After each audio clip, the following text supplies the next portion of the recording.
Yay. Joe. Right, Jelly? Joe. All right. It's Joe. I was like, why did you dance? So for the loser slam, this is new shit. New shit! It's called Still. They said, Chris, go home. They are no longer aunts or uncles. It's still a blur to me. The time between Frank coming into my room with a face that flapped earthquake eyelids and quivering chops that gulped down fateful circumstance and screamed whispers, Chris. To when I was sitting in the waiting room, an icebox of anxious sorrow kept all who were waiting on words of assurance about loved ones frigidly stiff with expectation. I sat blue in the face, but the only one who couldn't breathe was you. The only one I couldn't see was you, so I sat blue. Like a tranquil ocean bordering a volcano of bubbling hot questions that in an instant erupted from my mouth. Why can't I see her? What is happening to her? Is there anything I can do?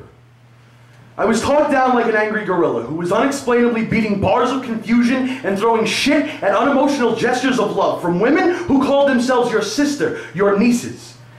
As I sat still, trying to discard thoughts of your failure to persevere, your youngest niece sat down, trying to bridge consolement and sympathy with hard, unmoved wood and impassionate nails that over the years collected rust, like the organs inside my mother, your aunt, battling pancreatic corruption like she had Enron in her stomach, fought while you told me how you saw Dream Theater in New York City when you were 17.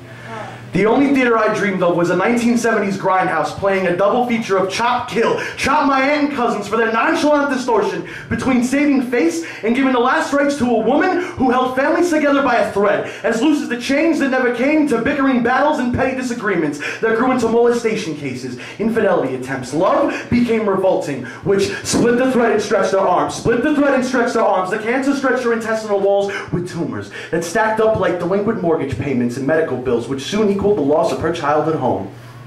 My childhood home. Your childhood home, Aunt Joan. Your sister's bones cracking and giving way under white covers and palpable tubes that coursed throughout her body with drugs and air, splashing, sliding, shooting down her insides like she was a disintegrating water park. Your only sister on her deathbed, and you motion to your husband to remind my father about that $2,000 he borrowed for medication and payments on the house that you ran away from, the house Lois was proud of, the house that she formed into a home like only a mother could, a mother you could never be to your two depraved daughters, Judy and Susan. Finally took me in to see you. X-ray posters hung up around your room like you were a teenage girl again, except now your favorite band is the Pancreatic Cancers, and their farewell performance is tonight, while you lay connected to machines that resonated cliche hospital sounds, beeps and sighs, didn't, couldn't, and wouldn't stop me from grabbing your hand that quivered without motion. Your mouth hung open like you were lobotomized. The beaming light blue light from your optic center was now eclipsed from your wrinkly eyelids. Mommy. I said mommy.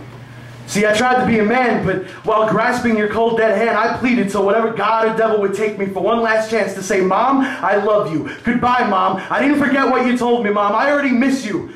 Mommy, I couldn't be that man at that moment. I could only be your baby boy.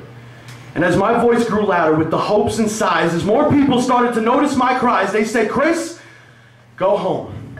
Thank you.